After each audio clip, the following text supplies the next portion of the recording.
Welcome back, everyone. We are excited to have you listen to this last segment of this 3-part conversation in which we finally get to hear the answer to Heidi's question. Yes. And I think you are going to really be blessed and encouraged. If you have not listened to part 1 and part 2 of this series, Rhythms of a God-Centered Family, please go back and listen to those. Otherwise, let's dive right in. Welcome back to Parenting to Impress, your go-to podcast to learn practical ways to love God and love others and impress this on the hearts of your children.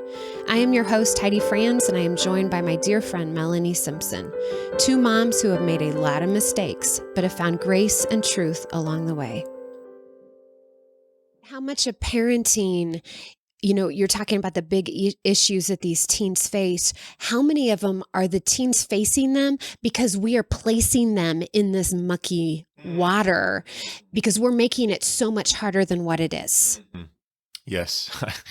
If I can't imagine as a parent how easy it is to place your identity in the successes or failures of your kids. So Bethany, my co-youth pastor, and us were with 2 moms a couple months ago who were talking about hosting and partnering in the hosting of their child's small group.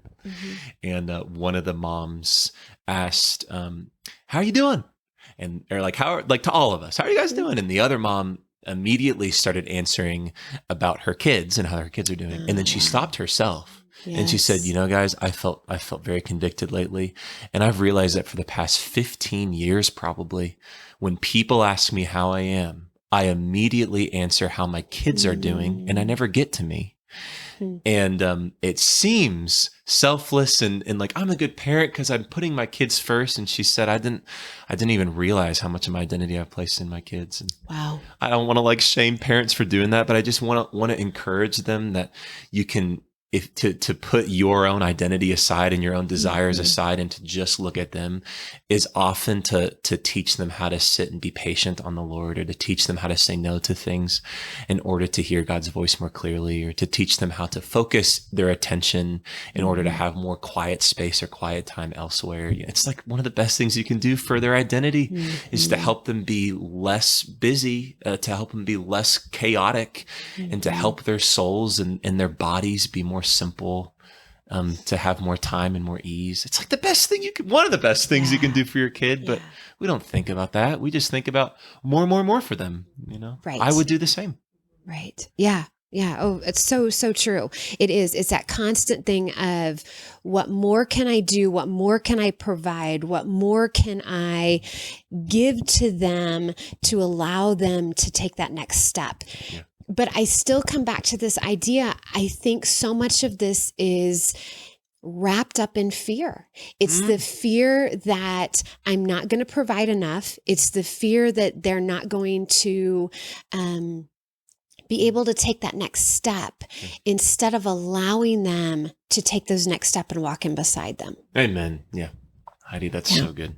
Well, and what is it that has happened that we are so scared of making a mistake? Like you said earlier, Scott, okay, so what if the kid doesn't like the musical? Okay, pivot. I mean, it's not a big deal, but for some reason, I think it's twofold. It's to the mom. It is the parents feel like, oh, well, we failed somehow. We didn't get enough vocal coaching and we didn't do the acting lessons and it's our fault.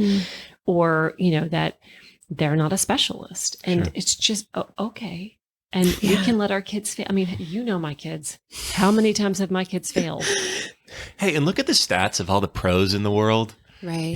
Who weren't raised in a situation of parents being able to constantly push them toward or provide them opportunities for that thing that they became a pro at. Like, if your kid's going to be a pro, he's going to be a pro outside of your ability to foster it. Exactly. But if your kid's going to be healthy, they're going to be healthy in the realities of your ability to foster it, Yeah. How much of this is based on comparison to parents comparing themselves and their parenting to other parents, but then also these kiddos that are just awash in comparison. And, I would venture to say more often than not coming up short. Sure. I mean, social media, in school, in conversation, all the things, even in cell groups, youth groups. I'm sitting next to my friend and comparing her shoes. Yep. I mean, that's, Yep. That's a surface level example, but that was my other example of what I see affecting my students the most, and it was jealousy. Really? Oh yeah. And I think jealousy, even in our youth group, jealousy leads to hatred and it leads to unforgiveness. Yes. And those are the two things that are keeping love from binding all things together in perfect harmony. As it says in Colossians, the world will know that we are followers of Jesus by our love for one another. And youth groups, kids communities can sometimes be like the biggest example of love for one another. Like they fight for each other, they laugh together, they cry together. And yet sometimes I think kids communities can be the biggest examples of the world and not the church, where jealousy and unforgiveness lead us to hate one another or to push one another away. And especially jealousy, especially with social media, there's a whole nother podcast. Okay. So let's go back to our question. As families, how do we help our kids? I'm gonna say the first one. We got to model it. Sure. We got to model encouraging other people and not model the reverse of the jealousy. But what else beyond that? Man, if we're going to impress and teach our kids to walk in these healthy ways, I think we got to ask probing questions. And I think we got to be the example of a spiritually calm and patient and rhythmic life. I think those dinner conversations, like where the husband and wife might talk to each other across the table and just forget about the kids who aren't answering anything, they might start to see it modeled in the parents' conversation, how they're saying no to things or how they are choosing to drop something for the sake of picking up something else for their spouse, or I'll drop this tomorrow. I'll ask my teammate at work to lead this meeting tomorrow so that I can help you from 2 to 3 and your need, seeing the dad at work start to not have to lead everything on his floor or amongst his team and his corporation, et cetera. I just think there's so many small and big ways that parents can model for kids how they're choosing to say yes and no to what's in front of them based off of their desires and passions, and also based off of the opportunities God's placed on their day. And then it's easier to tell the kid, hey, what things do you feel passionate about at school? What things are driving you the most? Do you want to drop something next year? Maybe, should we think about doing one of your things more intently next year and dropping something else so that you're not crazy busy all the time? Or, hey, I noticed like you've been hanging around a lot with these friends. Like, is there something about them that you really love? Or is there something about them that really is exciting to hang out with them? Or what do you love most about the friends that you just went on the mission trip with or whatever? And sometimes those questions can even be like, start to lead to other probing questions about like, do you sometimes feel like you're not as good as them? Or are you actually kind of jealous of that thing? Because you know what you bring to the table is this and this. And I bet they love hanging out with you because of this. Right. But if I could just wrap all of this up with a pretty little bow, everything you have shared with us, Scott, is about time. Wow. Yeah. Because you think about it, praying together, that takes time. Wow. And it takes time to pray on a different level than just thank you for the food and thank you for our home. Yeah. Eating together, that takes time. These intentional questions, they take time. Knowing the truth ourselves. That takes time for me to be daily in the Word and doing the study and doing the research and seeking the Lord in this. It all boils down to, are we taking the time? And in order to take that time, we've got to say no to some good things. Yeah. I mean, we could do a sermon on Sabbath right now, right? How we were made to pull back and trust. We weren't just made to sit on the couch and watch TV one day a week, but we were made to pull back from the things in our life in order to actively trust the Spirit of God at work in us, in our families, to walk in that trust, to walk in that space of resting in Him rather than in our things. Yeah, Heidi, that's a good point. Time. Yes. Deuteronomy 6:5-7. These are the theme verses for ABC Jesus Loves Me and Parenting to Impress. And it says, love the Lord your God with all your heart, with all your soul, with all your strength. These commandments that I give you today are to be on your hearts. This is where the parenting to impress comes in. Impress these commandments on your children. Talk about them when you sit at home, walk along the road, when you lie down, and when you get up. And I think, Scott, that just envelops everything that we just talked about. It's taking that time to impress. Mm-hmm. I so agree.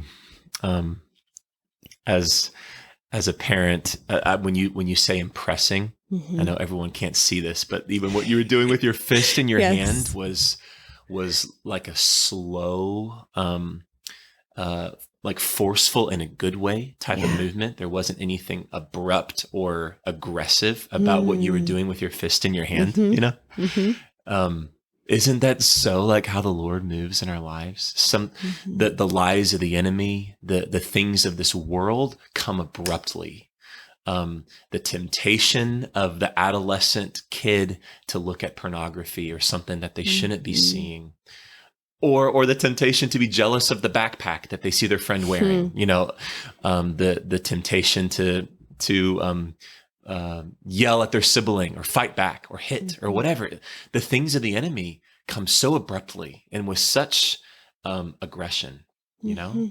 And what you did with your hand when you were talking about impressing upon our kids the things of the Lord, it was this slow, forceful, but like in a gentle and calming way, kind of like a really good massage or like a weighted blanket, you know, or like a deep hug.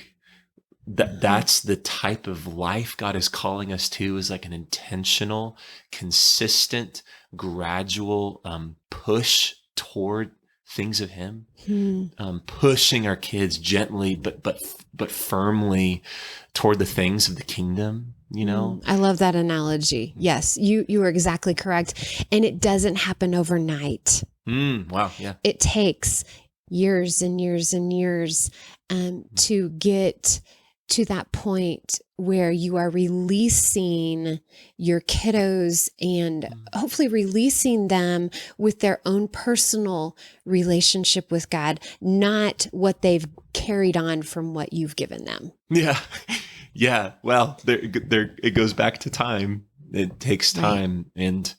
And maybe one of the hardest things to do as a human in this world, or especially as a parent, is to believe that God moves slowly, and often healthy things happen slowly. You know?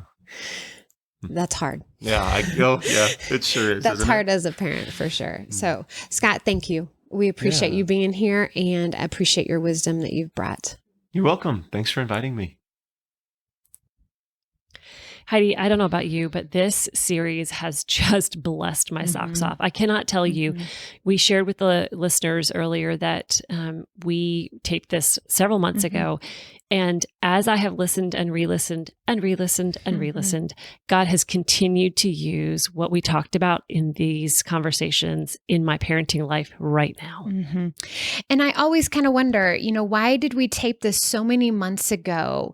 And we've had several times where it's been on the calendar to share it, and God just didn't want it to. And so I know there are listeners out there that this is the perfect timing for them.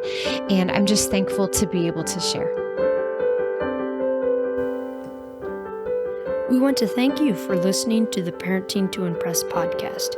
Be sure to visit ABCJesusLovesMe.com and check out the show notes for more information on topics shared in this episode. Please subscribe and share with your friends.